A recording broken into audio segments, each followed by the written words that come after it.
bright-eyed. Everyone's happy from their opportunity to check in with each other, I trust. Welcome again this morning to Sunday Morning Zen, a program of Zen Life and Meditation Center here in beautiful Oak Park. We're having an unseasonably warm time here this autumn, and so it's wonderful to see everybody here in the autumn light this morning. I'm so happy you all could make it. If programs like this are as important to you as they are to me, it's something you want to cherish and preserve. And we really sincerely appreciate everybody who makes programs like Sunday Morning Zen, Commit to Sit, and all the classes and in-person meditation things we do possible. It would be impossible without all of your help and support. And we really do appreciate it. And I hope that while you have a moment right now and it's on top of your mind, if you'd consider just a quick donation from the bottom of your heart. There's a link in the chat to donate. It would be greatly appreciated and go a long way to kind of bringing some sanity into what seems sometimes like a crazy world. So thanks so much for all that you do to support ZLMC. And this morning, we're going to have Sensei Jun introduce the speaker for today.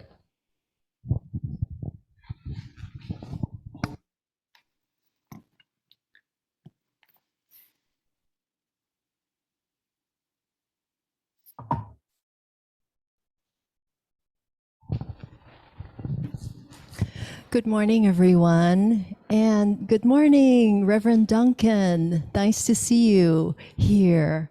It's such a pleasure to meet you. And I'm really so happy of your work that you've done about the, I guess I call them concentration camps, the internment camps during World War II, in your amazing book, American Sutra.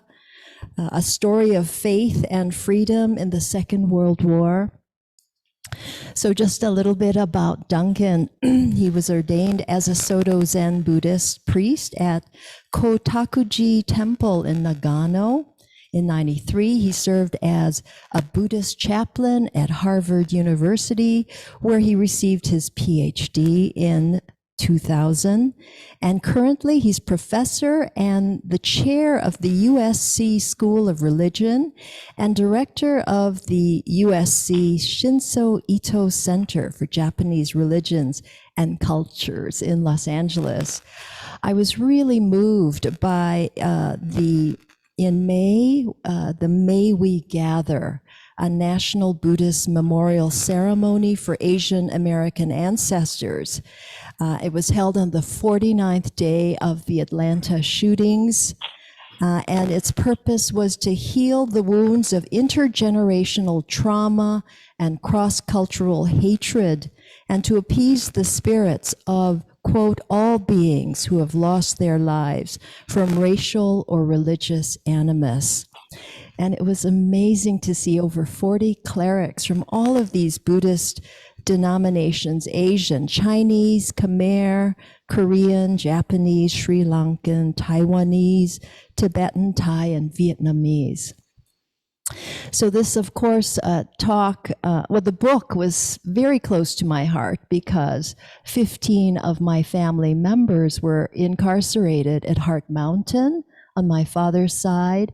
And on my mother's side, my grandfather was incarcerated first at Sand Island on Oahu, and then they went to the middle of the island to Honouliuli, which was known, I think, as Hell's Gulch because it was so hot there. And he died there of brain aneurysm, so I never got to meet him. So there's a lot of heaviness and sadness in my heart about that period of time. So thank you so much for being with us today, Duncan. Look forward to your talk now. Well, thank you so very much for the kind introduction, June and Ryuken, and also many thanks to Christine and other people at ZLMC for arranging today's talk. I'm very glad to join you after Zazen period, and I was asked maybe not to give direct like Dharma talk, but more like a talk that is kind of a Dharma talk, but more along the lines of referring to the book that June just mentioned, American Sutra. And so I thought maybe for our time today, if I could share my screen with you and kind of present for you for, I don't know, 40 minutes, 45, and then have some time, 15, 20 minutes or something for any of your questions or comments, or I would happy to talk about anything I speak about, but also any other topic you'd like to discuss. So with that, let me share this and see if I can. Okay, I think can you see this okay? So as you mentioned, this is a book that came out maybe 2 years in 2019. But since the book has come out, one of the things that has been going on, June made a reference to the Atlanta shootings, and I think many of you are aware that around the country, just in the, I guess, this kind of time of COVID-19 period, pandemic period, kind of rise or uptick in anti-Asian animus or violence, or in our case here in Southern California, quite a few incidents of vandalism of our Buddhist temples. I serve at, I'm a professor, but also, and today, I'm sorry, we have a guest staying at our house, and she's in the room where my robes are, and it's, she's not up yet, so I'm in the regular clothes and not my robes. But in any case, I usually on Sundays, I'm at Zenshuji Temple, which is a historic Japanese American temple. We're celebrating our centenary, 100 years next year. And in this neighborhood called Little Tokyo in Los Angeles, we have 5 other Buddhist temples of different denominations or lineages. And one of our neighbor temples, just a few blocks away from us, was the unfortunate, they had an unfortunate incident earlier this year where a fire was set, some windows broke, and lanterns toppled over. And it followed on the heels of just south of us in Orange County, about 30 minutes south of downtown Los Angeles, in what's called Little Saigon, kind of very large Vietnamese American community kind of district. There were just in 1 month, so many temples that were vandalized. And here you see outside one of the temples that was vandalized, somebody had put graffiti on the Buddha statue and put Jesus on the back of it, and so on and so forth. So sometimes, it's been a time this past year and a bit, and since the publication of the book, where I think for those of us who, serve at the Asian American, historic temples, or in communities that have many of those type of temple membership, it's been a time when it's reminded us of different things of the past, as well as what's happening around the country today. I think for many of us, it was, just as I think George Floyd was that kind of shocking moment of kind of national awakening about something that's been going on for a long time among Black Americans, when earlier also this year, there was the very unfortunate incident of Richard Ratanapakdi walking down, he's taking his daily walk in San Francisco, and out of the blue, there was a kind of security camera footage of this incident where just out of the blue, somebody comes and attacks him, and he falls to the ground and hits his head. And after a few days, the brain injury causes his death. But it was a thing where, so many of members of the Asian American community, especially like a little bit more elderly people taking walks and so on, were just, getting a lot of animus and sometimes violence, and in certain cases, quite a few incidents, unfortunately resulting in their passing. And so with Wicha, there was a lot of support from the Buddhist community. Very devout. He was a very devout Buddhist, and his family, temple members in Thai American Temple in San Francisco, and the community kind of came together to support the family. But these type of things, I mentioned them only because, oops, is audio okay?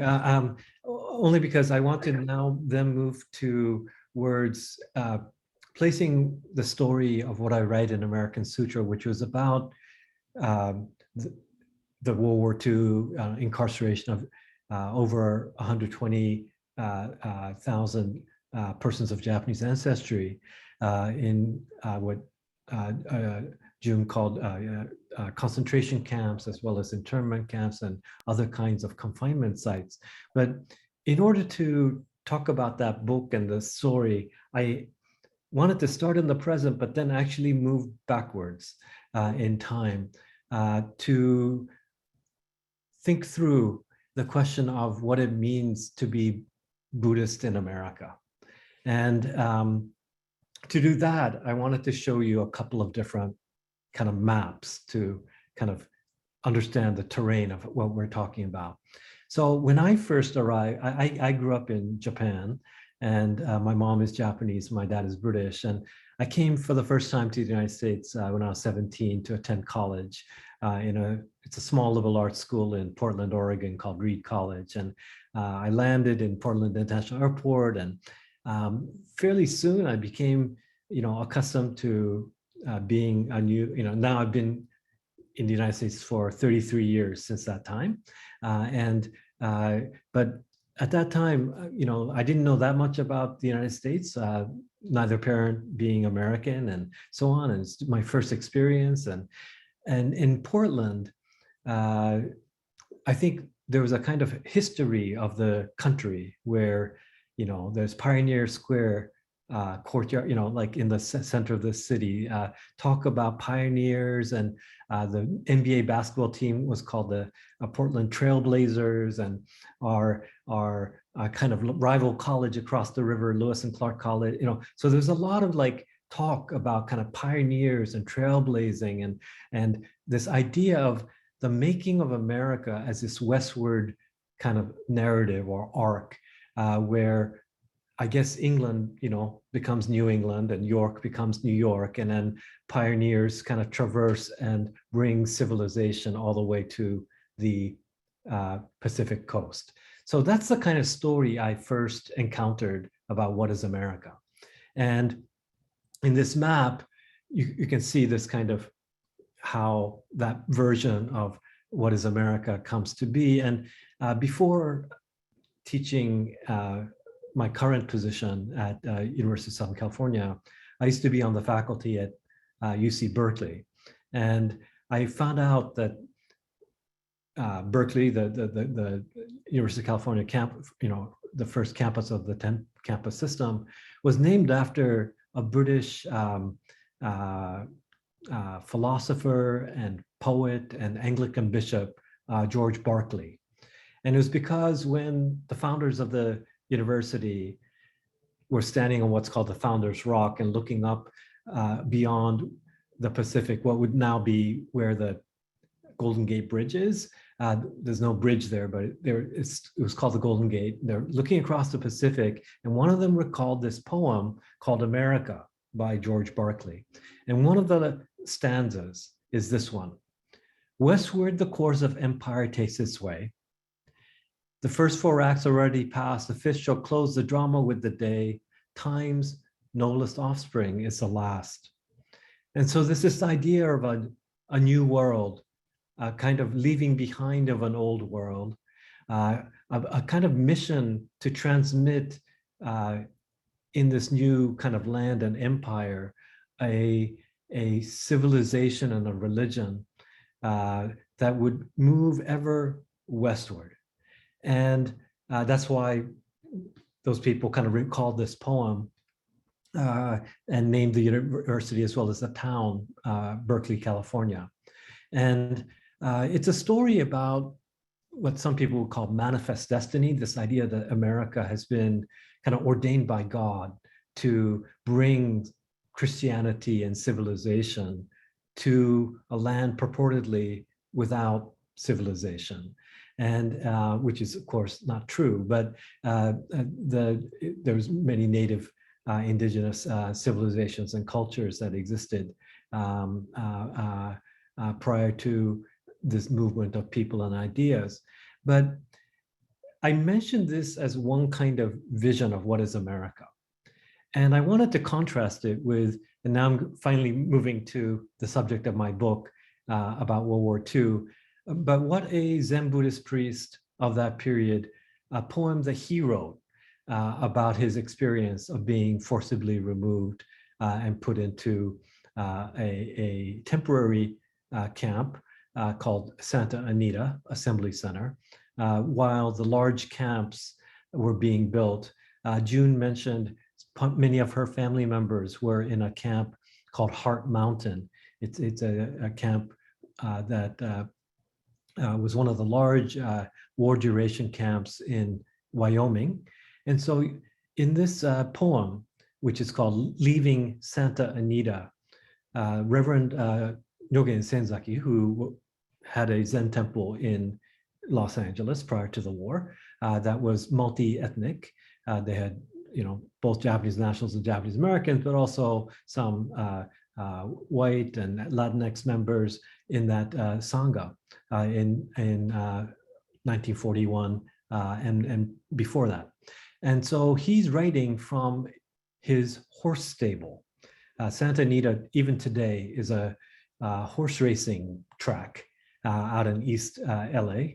And they converted it temporarily for the spring and summer of 1942, while the main camps were being built to be the detention centers for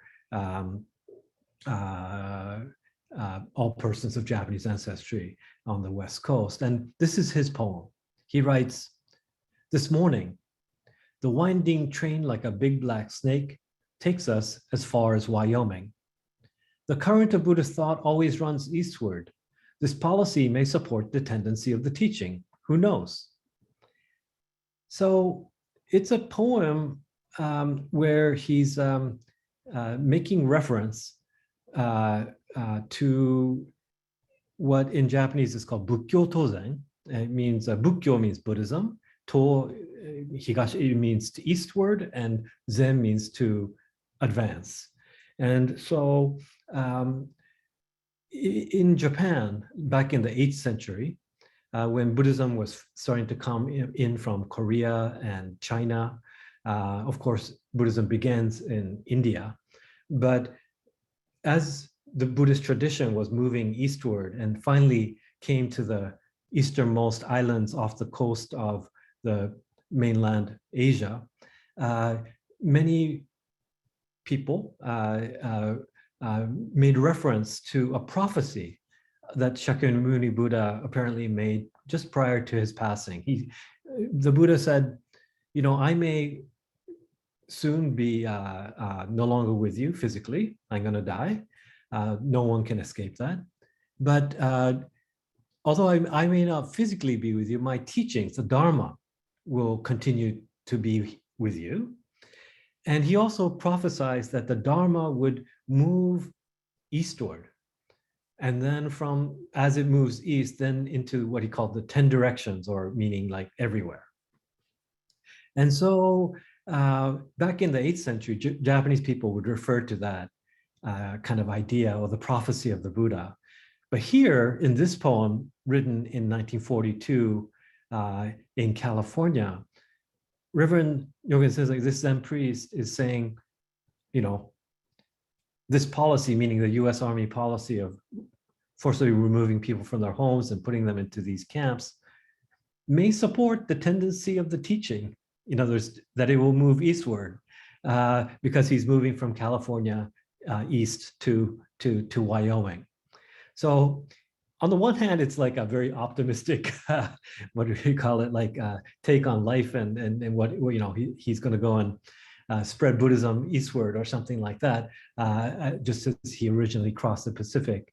But it's a different kind of take. And once we can see that, you know, for Asian people who immigrated to America, initially through Hawaii, then the Pacific coast, their American story doesn't match up to that story that I mentioned when I first landed in Portland about pioneers going westward.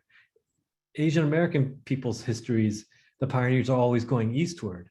And, you know, if you're Central American, like that, their stories are about people migrating northward. And like, once we start to realize that America is actually composed of peoples and cultures and civilizations and religions from many different directions, it opens up a different idea that I thought this poem was hinting at.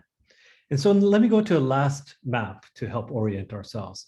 And this is the map of where all of the different kinds of confinement sites were located during World War II. June mentioned Sand Island and Honouliuli. There were camps on the Hawaiian Islands where after the very day of the December 7th, 1941 attack, people were starting to be put on the Hawaiian Islands into different kinds of confinement facilities run by the Department of Justice and the Immigration and Naturalization Services. But also on the West Coast, various kinds of sites were a place for the initial group of people who are incarcerated. And eventually, as I'll say, go into more detail in a moment, people went, the vast majority of people started going to these temporary sites. I mentioned Santa Anita is on the map, but many of these assembly centers, euphemistically called, temporary sites, while the 10 big concentration camps were being built. And so let me talk a little bit in detail about some of these things that also I found kind of surprising as I was doing research for my book, American Sutra. So one of the most fascinating things I found out when I was in the National Archives doing research for the book was that even before the smoke had cleared at Pearl Harbor, you know, the Japanese Imperial Navy attacked Pearl Harbor, and at 3:30 that day, December 7th, it's a Sunday in Hawaii. And so the FBI began to round up the leaders in the Japanese American community. But the very first person they pick up is Reverend Gikyo Kuchiba, the head of the Honpa Honganji Buddhist Temple, the largest Buddhist temple in Honolulu. And then, you know, because you all are also Zen Buddhist lineage people. The second person, Taiheiji, another temple on Oahu, Soto Zen Buddhist temple, that the head priest there is the second person that they pick up. Then they start picking up consular officials. Like you would have thought, like, okay, maybe consular officials for, you know, issues of espionage or national security, or maybe fishermen association people because of the Pearl Harbor attack and the, you know, the need to protect the coastal area, etc., would be maybe picked up or something like that. But why were Buddhist priests the first people that were thought to be so dangerous or a threat to national security that they would be prioritized for getting picked up? And so I'm going to try to answer that in a moment, but you can see here the tents at Sand Island and the Honouliuli camp fence line. But these are the places that the early Buddhist priests were situated in the days and weeks after Pearl Harbor. For example, Reverend Buntetsu Miyamoto, this is his from his FBI record, and you see the presidential warrant of arrest signed off by the local intelligence agency official. And then you can see that in his case, the FBI categorized him This is, you can see he's being picked up on December 8th. But he's being categorized as somebody who is in this kind of tiered level of national security threat called Group A, individuals believed to be the most dangerous and who in all probability should be interned in event of war. The phrase in event of war meant that even prior to Pearl Harbor, the intelligence agencies, meaning the FBI, the Army G2, and the Office of Naval Intelligence, had created registries or lists of people to be picked up as per these different categories, dangerous and a threat to national security. And Buddhist priests as a category on the Hawaiian Islands were, as a kind of type of person, was considered dangerous and a threat to national security.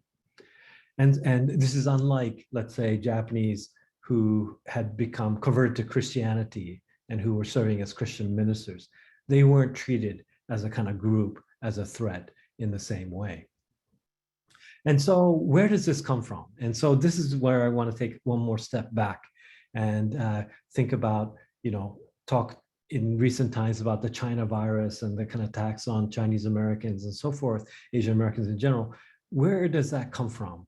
And what was it that led to these kind of targeting of a community for incarceration in the case of Japanese Americans, but for exclusion for Chinese Americans earlier on?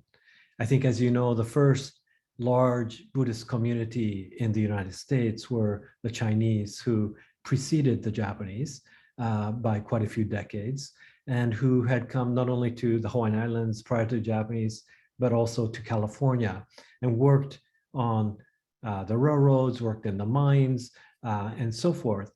But by the time of the run-up to what would eventually become the first federal immigration law, the 1881 Chinese Exclusion Act, the first law, before then people just came to America. They didn't have to go through Department of Homeland Security or immigration naturalization, so they didn't have visas and so forth.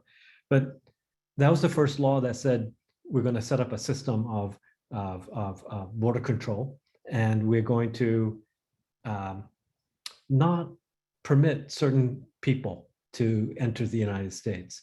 And so the Chinese Exclusion Act obviously names the people who are being excluded, and eventually by 1924, the Asiatic Exclusion Zone was established, such that all Asian persons were, after 1924, considered not eligible for immigration to the United States and not eligible for naturalization, or the ability to kind of become a US citizen.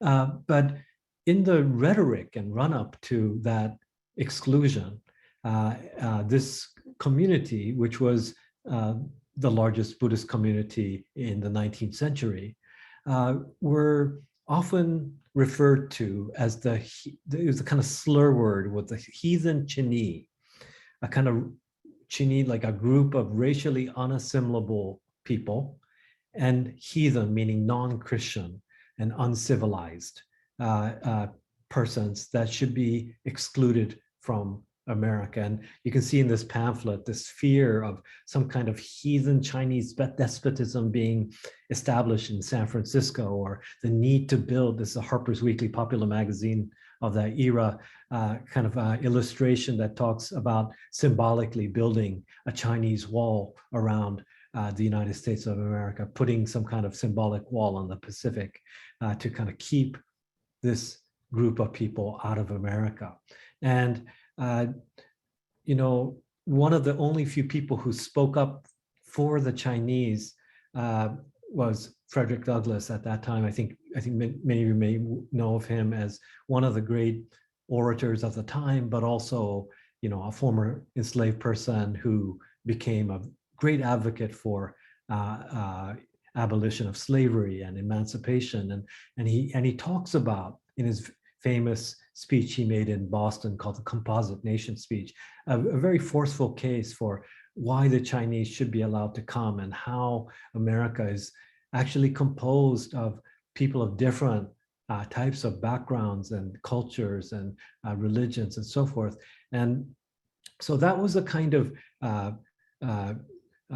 voice, but it was a kind of smaller voice in the kind of mainstream of the time. And that law eventually passes, and a whole era of Asian exclusion begins.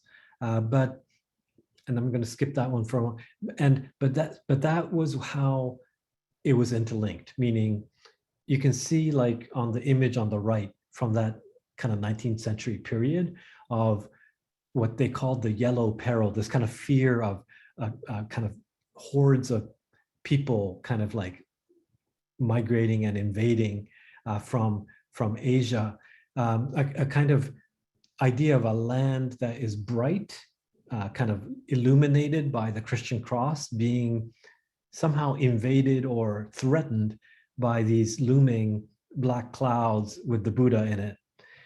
That kind of idea of Buddhism as a kind of threat to America or Christendom gets replicated in World War II. You see the image on the left.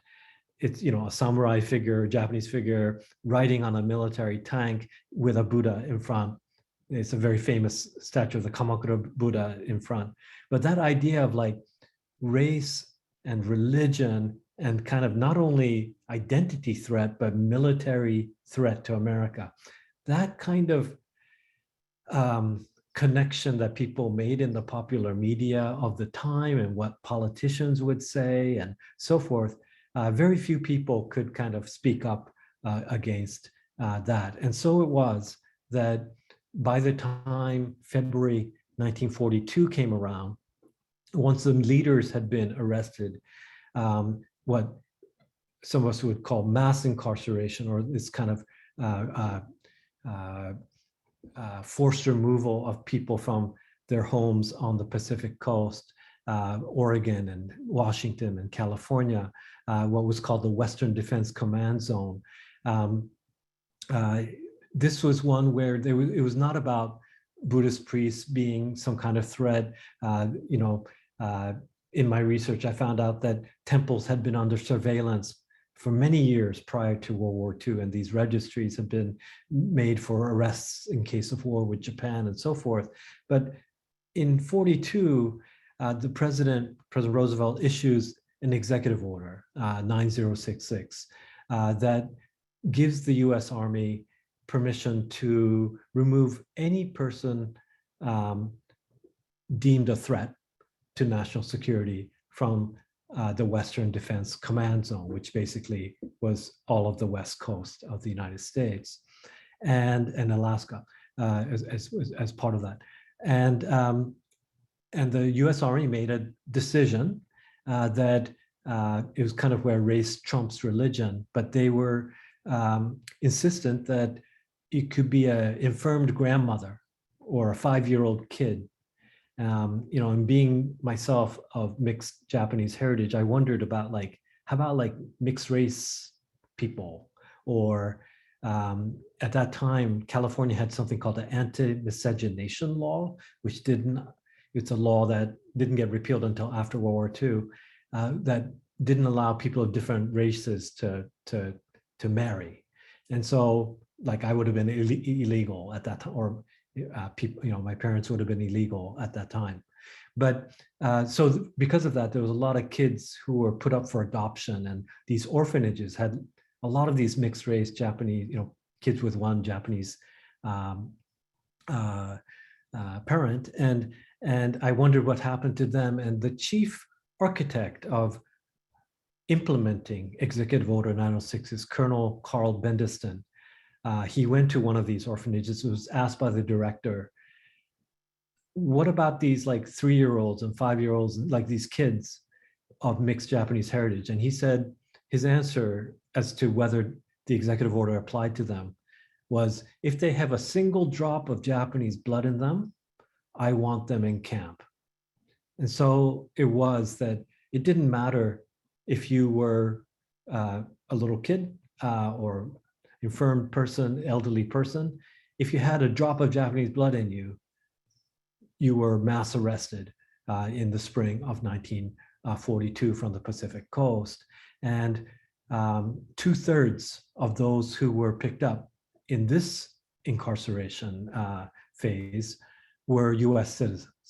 And so, usually before you have to go to prison or, get put behind barbed wire with armed guards and so forth, you usually have a trial by a jury of your peers. The Constitution guarantees due process before you get incarcerated. But of course, none of these people received a trial. None of these people were afforded any kind of judicial process and were just suddenly picked up. People had between 7 days or 10 days to vacate their homes, disenroll from college or sell their business or, et cetera. And if you can imagine, if you had to kind of scour your apartment or home or whatever, and told you have to kind of report to an internment camp or a temporary detention facility in 1 week, and they told you could only take what you could carry. So for most people, that meant a single suitcase. You'd have to kind of figure out what you take, and you have no idea where you're going, for how long. But that was what 120,000 people experienced back in the spring of 1942. And they ended up in places like this. This is Puyallup. It's about 30 miles south of Seattle. But if you lived in Washington State, Seattle, Tacoma area, you went here. I mentioned the horse stables of Santa Anita. If you're in San Francisco, you'd go to Tanforan, which is another horse racing track. And places like in Portland, it's still there in North Portland, the International Expo Center. It's the livestock and expo center. It's where they kept cattle and so forth. But as people went to these facilities, you can see this photo from the Portland Assembly Center, where they've actually tried to make it, as nice as possible or livable. They had clearly been able to pack enough things in their suitcase to make it somewhat, this used to be house livestock, this room. But they try to clean it up, get this, it's hard to get the manure smell out and so forth, but try to make it livable. This is a picture of Lillian Hayashi playing checkers with her friend. I'm sorry, it's Hiroko Terakawa playing checkers with her friend Lillian Hayashi. And she's the daughter of Reverend Tansai Terakawa, who served the Jodo Shinshu Buddhist temple in Portland called the Oregon Buddhist Church. And what's interesting to me about this photo is as people went into these camps, the first thing that they did was they had to get searched, and anything that was contraband, was removed. And typical things that, you can imagine if you enter prison, like they were searching for like weapons or guns or even like cameras. They were worried about espionage, and so they would confiscate any kind of contraband. And one of the things they said was contraband was if you had a Buddhist sutra or any kind of even like a book of Japanese poetry, any published book in Japanese, that was considered contraband, with two exceptions. If you had a Japanese English dictionary, that was okay. Or if you had a Christian Bible in the Japanese language, that was okay.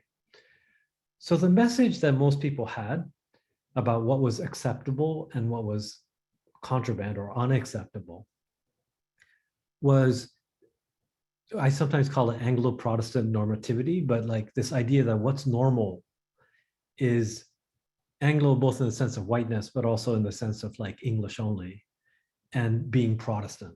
And this is something that, different groups, Irish and Italian Americans who are Catholic or Jewish, like different groups have struggled with this kind of idea of what's normal. And for the Buddhists and the Japanese, ancestry people, of course, they couldn't become white, but at least they could become Christian, I suppose. And so the government at that time kind of were like, if you want to show that you're a loyal American, it's okay to have Japanese language if you're trying to learn English and if you're trying to become Christian. And so for the Buddhists in the group, which constituted 78% of the most of the community of Buddhists, they were struggling with this because they had believed that America was a free nation, you know, a nation of religious freedom. And so in this particular family, they asserted that by putting up a picture of the Buddha and a large American flag, kind of asserting that they could be both fully American and fully Buddhist at the same time. And so I'm now going to try to start to wrap up and kind of come to the heart of the matter. Because this is Zen group, I think many of you have read Zen Master Dogen's writings, like the Shobo Genzo. One of his lesser known writings is called Tenzo Kyokun. It means instructions to the Tenzo, or the head monastic cook inside of a monastery. There's the abbot, and the second highest ranking person in the monastery is called the Tenzo. It's kind of weird. You'd think like there's other positions in the monastery, but the head of the kitchen is a very high rank inside a monastery. And he gave some guidance on, like, for the head cook, what to do, and had many, you know, typical practical things about not to waste ingredients, and to cook with a certain kind of mind frame, to nourish not only the physical well-being of the fellow trainees in the monastery, but also their spiritual uplift as well. But the key teaching in this text is that it's kind of has two parts. One is a good cook should know, you know, should take a good inventory, should know well what is in the monastic kitchen. And without wasting the things, you should take the ingredients that you have to make the best possible meal for all of the trainees in the monastery, the young training monks. And so this is, of course, a metaphor, right? The kitchen is really ourselves, our body and minds. And so Dogen is telling us we should wake up to who we are, put up a mirror and see what ingredients we have inside of ourselves. And we'll find sometimes great ingredients, but sometimes some things, you know, just like you might find rotting cabbage in a, you know, kitchen inventory, you may find some things inside yourself not so great. But to be honest about taking inventory of that, understanding who you are, is a very key Buddhist practice called, you know, wisdom. That's the insight we have about who are we. But the other part of it is, you know, if you have decent ingredients, almost anyone can be a decent cook. But a good, like, Zen Buddhist cook is someone who can take even the not so good ingredients and transform them to not just for yourself, but for all beings. And that's called compassion. But to do that kind of practice is what Dogen was trying to teach back in the 13th century in his text. And I very much felt that inside of these both internment and concentration camps, different people tried to practice their Buddhism, despite being told to be American is to be Christian. They were trying to say, we can belong here in America, and we're going to find a way to practice, despite the fact that those suitcases, they couldn't take everything they had wanted. So, for example, one Soto Zen Buddhist priest in one of the high security Department of Justice camps, on the bottom left of this slide, you can see this ojuzu, or it's a kind of prayer beads. And he didn't have time to pack them. So he, in his particular camp, which was run under the Geneva Convention, they had one piece of fruit per week as a ration. And so he kept the peach pits enough until he could make a kind of handmade Buddhist prayer bead. He also, in the other place, June mentioned Heart Mountain. This is a beautiful Buddhist altar that was made in Heart Mountain for the Heart Mountain Buddhist church, as it was called, in one of the barracks. And the Nishida brothers, who were master carpenters who made the San Jose Buddhist Temple in San Jose, California, near Silicon Valley today. They were wonderful woodworkers, and they found desert wood. They took scrap wood from packaging material at the mess hall, and they just crafted together a beautiful Buddhist altar that they could use so that their Sangha could practice once again inside of Heart Mountain camp. So to me, this is the embodiment of Dogen's teaching of cooking with the ingredients that you may have, whatever karmic ingredients are available, to do something the best you can with it. And so I titled today's talk about, Lotus, being the lotus out of muddy water. And this is a drawing that one of my friends, he's the abbot of Zenshuji, Soto Zen Mission here in LA. But I knew I was probably 17 and he was 19 years old back when we were growing up in Japan. And so I've known him for a long time. And when he read my book, he just decided to make a little paint or illustrate something.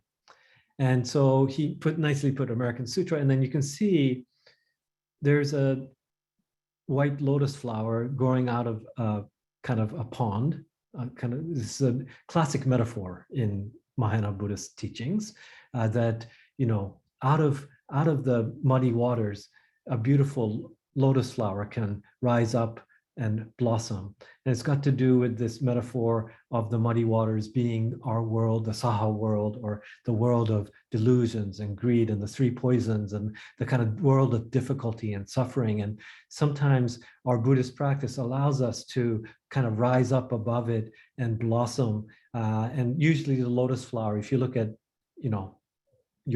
probably your own altar or many Buddhist altars and paintings and so forth, the Buddha often sits on a throne of a lotus flower. So the lotus is kind of a representation of awakening and liberation. And so the metaphor usually gets interpreted as you are transcending this world of difficulty, suffering, and rising up above it. But one of the Buddhist priests who I talk about in the book was arrested right on Pearl Harbor Day. And I mentioned earlier, it was a Sunday. And so he was in his robes when the FBI came and took him away. And they didn't even give him time to go and pack a suitcase. And so in April of 1942, so he's arrested December 7th, 1941. It's 4 months later. He hasn't had a change of clothes. He's still in the same old Buddhist robes from back in December. And so because he's a senior Buddhist priest, he was asked to give, I don't know if you're at your temple, you do it, but in many Japanese lineage traditions, April is when we think the Buddha was born. And so we have it's called Hanamatsuri, flower festival. Because we usually have a Buddha's birthday ceremony in which a tiny little baby Buddha is placed inside a small shrine with flowers that comes from the story of the Buddha when born, that says the heavens were so pleased with the Buddha being born that sweet Dharma rain and flowers kind of descended from the heavens. And so that's our general ritual, is we pour sweet tea over the baby Buddha every April. And in this particular year, in 1942, in one of the camps, again, kind of making do with what you have, they just went to the toilets and found toilet paper and had some beets at the mess hall and dyed the toilet paper red and made beautiful kind of flowers, red flowers, using kind of like folded toilet paper, like origami. And they found a large carrot in the mess hall and carved a baby Buddha statue out of a carrot. And then Reverend, the person who was arrested, Reverend, in December 1941, still had these robes on. He, in his talk, decided to use this metaphor to talk about what it meant to be behind barbed wire celebrating the Buddha's birthday. And he said it's normal to think of the lotus flower blossoming above muddy water as a symbol of rising up above. But actually, if you think about it deeply, lotus flowers can't prosper and grow well in sterile or pure water. It needs the mud for nutrition to actually grow well. And he says, look at my dirty robes today. This is like the dusty, dirty, muddy world. But in this mud, we will rise up because of, our minds. We can make a beautiful lotus flower. So anyway, long way to say, my friend somehow latched onto that. There are different kind of stories I tell in the book, but he latched onto that one and drew this thing. And so you see the muddy water kind of in the shape of, North America. And then you see the barbed wire above which the lotus flower seems to be able to rise up.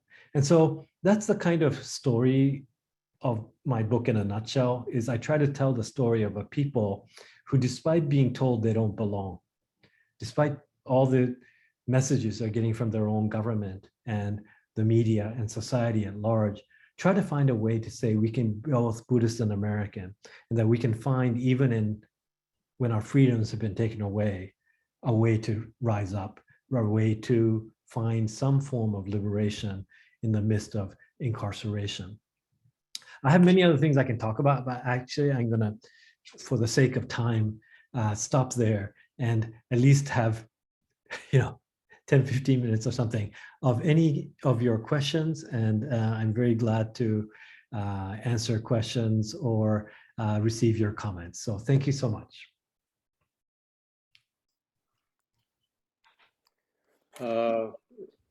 Reverend Duncan, it's such a delight and honor, really, to have you speak to our Sangha this morning. I've read your book, and I knew this story because Sensei Jun and I lived on the Big Island and started this Zen Center actually as a Zen Center of Hawaii in 1994 in Waimea, in Kamoela. And so we had I knew the story, but I didn't realize the level of racial and religious discrimination against Japanese Buddhists. And, one of the things that we were as a white male Buddhist practitioner, I think a lot of times we're not aware in the West of how much sacrifices the Japanese American community did that allowed us now to practice as we do here in Chicago. Mm.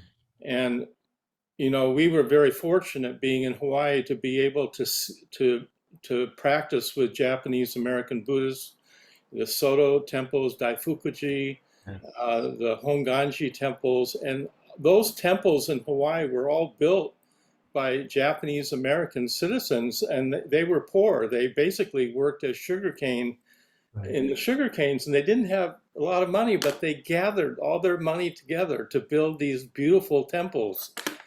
And it's just heartbreaking to read this, what happened,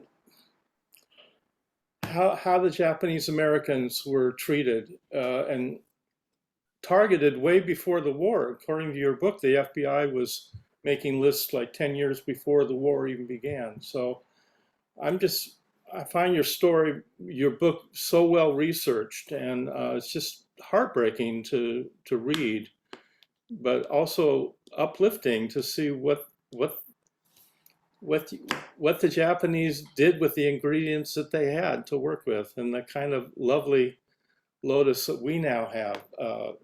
We American, non-Asian practitioners. And I think the question is that you started with, what does it mean to be an American Buddhist? Maybe perhaps the more salient question is, what does it mean to be an American?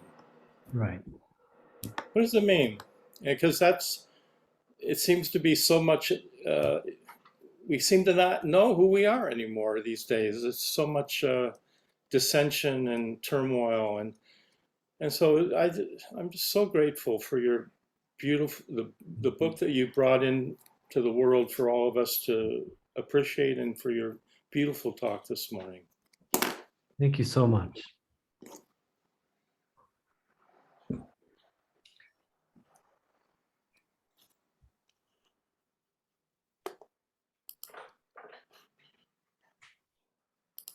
Well, Reverend, thank you so, so much for all the work that you put into this, and for more illumination. I'm really moved and touched, and have been, by these stories. And every time I hear them, I feel this linkage to a deep moral injury that this country has experienced, that the humans in this country have experienced. And I wonder if you could speak to that, if you became aware of that, or sort of if that was a thread that you were able to pull. I mean, obviously from, landing and taking over indigenous land and killing indigenous people from the beginning of this experiment. I'm curious if you have thoughts about the moral injury and how that is carrying forward, or if it's even a belief that you have.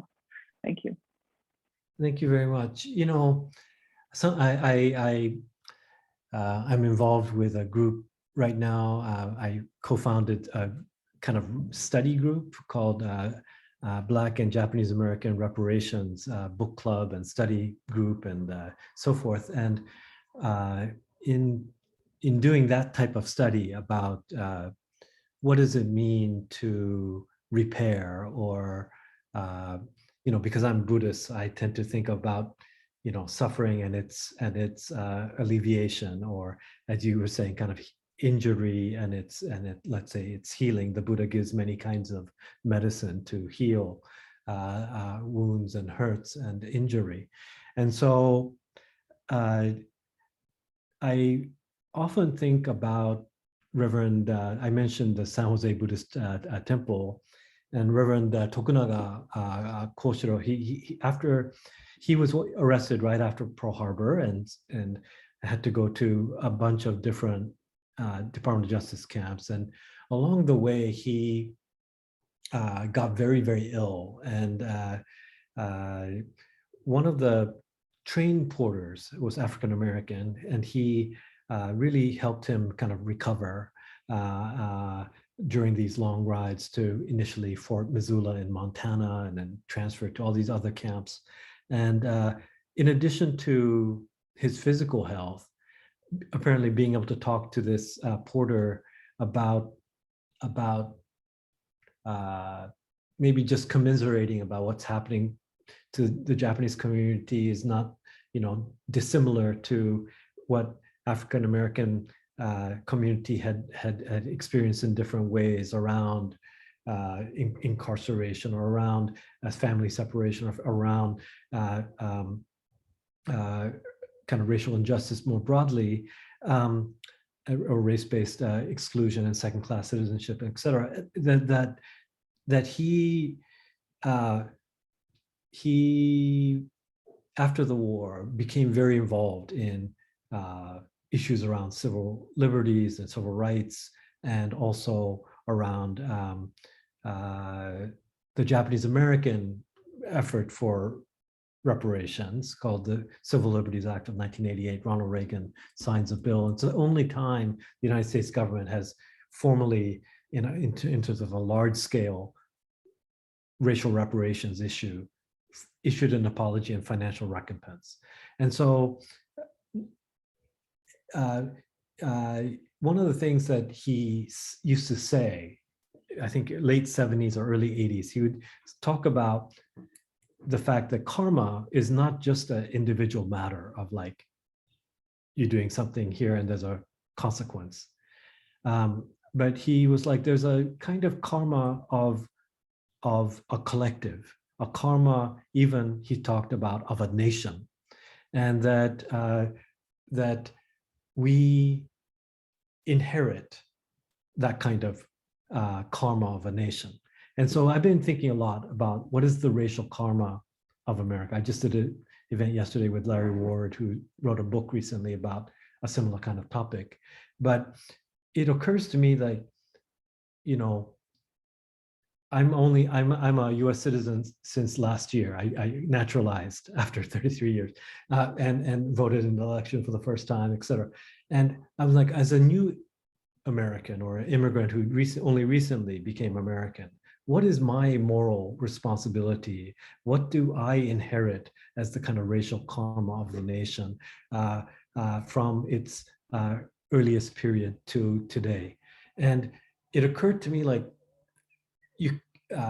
even if I don't have, ancestors who were injured or caused the injury or whatever, like, I still inherit it all. You know what I mean? And how karma gets passed on is not just in one's mental, how one thinks, or stereotypes we can have, or delusions we can have, or the beautiful things we can inherit from ancestors too, right? We inherit many wonderful, beautiful things from our ancestors, but we also inherit, just like that, when you look in the kitchen, there can be some rotten cabbage. You can also inherit some issues and problems, and it's not just in our minds, but it can even be inside our bodies that we inherit these things. And so for me, taking that issue, when you said moral injury and kind of issues around racial, let's say, violence and wounds and fractures, and how do we repair that?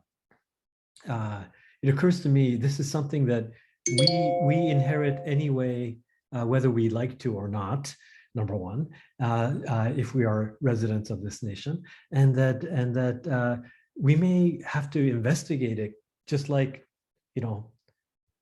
looking at the kitchen and then doing something for the sake of all beings.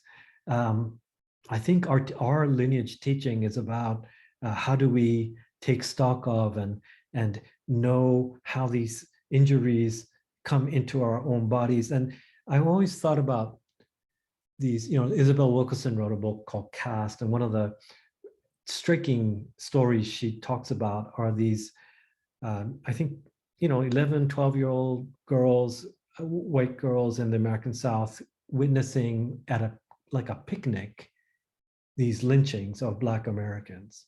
And we know, I think, and it's the kind of the obvious thing is to talk about the families of that person who's lynched, what kind of racial trauma would have resulted and carried on and been transmitted. But I also think about, if you're an 11-year-old girl thinking this is normal, and it's a picnic, that's got to injure you in some way. And that might get passed on in some way. And it means that all of us are kind of, intertwined and interlinked. And this is our first bodhisattva vow, Shigusegan, right? The four great vows, Shijo Muhen Segando.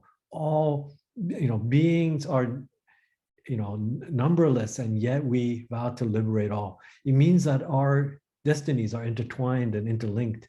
And so that's, to me, how I tend to think from a Buddhist way about racial reparations, or what kind of hurt and injury and wounds we can today. Everybody can somehow play some part in trying to heal that within ourselves. And because we're interlinked in a jewel net of Indra, we can heal everyone together. So I don't know, that would be my, a little bit simplistic way of responding to your wonderful question. Thank you. Very helpful. Thank you.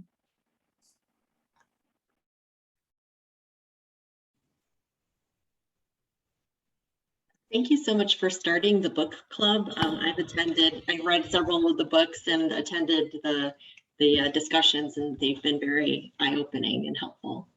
Thank you, Jerry.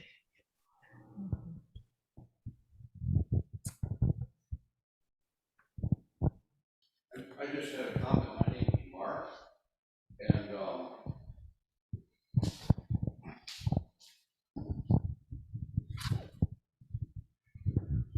My name is Mark, and I had a comment. Roshi had said, what is it to be American? And I was just reflecting from the very beginning, our quest for freedom in America from Europe, and ironically having a shadow that is coming here and conquesting those who were here already, who were different and of a different, in so many ways different. And it's been that all the way through, it seems like to me, that every different nationality, color, creed has the same thing. We cannot tolerate. One of the things to be an American is being tolerant of differences, and still is. And sadly, I mean that's the shadow side of being an American. I think our forefathers did not. I don't know for sure, but I mean, didn't envision that to be what it is. But anyway, just a comment. Thank you for that. And, you know, I think, especially as a new American too, there's no doubt that we must reckon with, as you said, the kind of shadow aspects of what it means to inherit, you know, things from those who've come before us, our ancestors, and yet, you know, Buddhism is a very realistic religion. So, you know, we depend on realism, and yet we're also a very imaginative religion. I always say, you know, we have the Madhyamaka side of things and the Yogacara side of things. So Madhyamaka means, you know, we analyze and break down and very kind of hard-edged analysis of like what is truth and what is, you know, that's our style of interrogating the world. But we also have a beautiful side called Yogacara, which is the, you know, idea that our minds can create the world, and our imagination is what is also implicated in our freedom. And so to me, what does it mean to be American? If we, you know, we're the Buddhists, so middle path. So we're not going to just do one thing. We're going to also do the aspirational thing. We're also going to imagine. We're also going to see what is it mean to be American in the other sense of like, you know, a Buddhist sense of, it's not about you have a fixed identity, but America is also dynamically, you know, we call it impermanent sometimes, but always changing and becoming. And so if we understand America as a nation of becoming, and America as a nation where, just like in Buddhism, we have so many ideals, the 6 paramitas, the, you know, different kind of things that we aspire to. We're not perfect, you know, but we aspire to, and that's our vow that we do. And so to me, I always think about America as if it is aspirationally a nation of freedom, and yet we have all these obstacles and hindrances and karmic things in the way, our task as Americans is to embody and model what it means to be free. And that is our Buddhist goal as well. And so, you know, in a way that might be just as I mean, again, maybe too simplistic, but in becoming, in the changing nature of things, as we walk our Buddhist path towards freedom, I like to think of that as both the goal of America and the goal of Buddhism.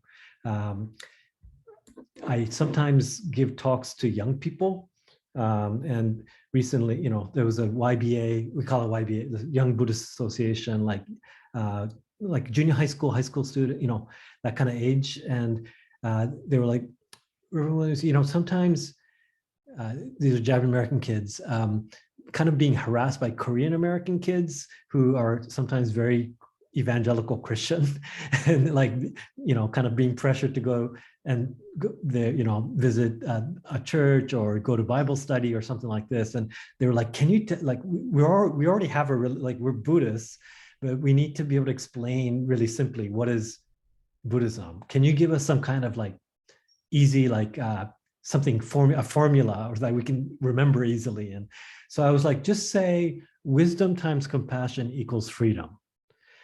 And I wanted to, and so that's the kind of classic two wings of a bird. You need both the wisdom as well as the compassion wing to fly into the sky. And but I said, don't use the word enlightenment or awakening or even liberation. Use the word freedom, because in America, very few people are like, oh, I'm anti-freedom.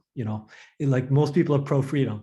And so it's like, if you cast Buddhism as being the same as a kind of American aspiration called freedom, it might work better for you. So anyway, that's just a small anecdote about like, one way to maybe think about America, but think about the way that we can be both Buddhist and American at the same time.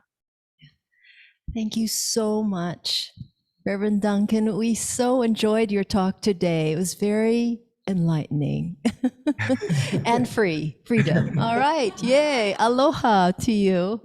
Yes. Thank you so much. Thank you. Okay. Thank you. Thank you. Come back. Okay. Yes, please.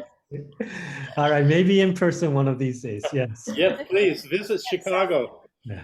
Yeah, that'd be great. Yeah, we'd love to Take have care you. then. Yeah. Thank you. Yeah. Thank you.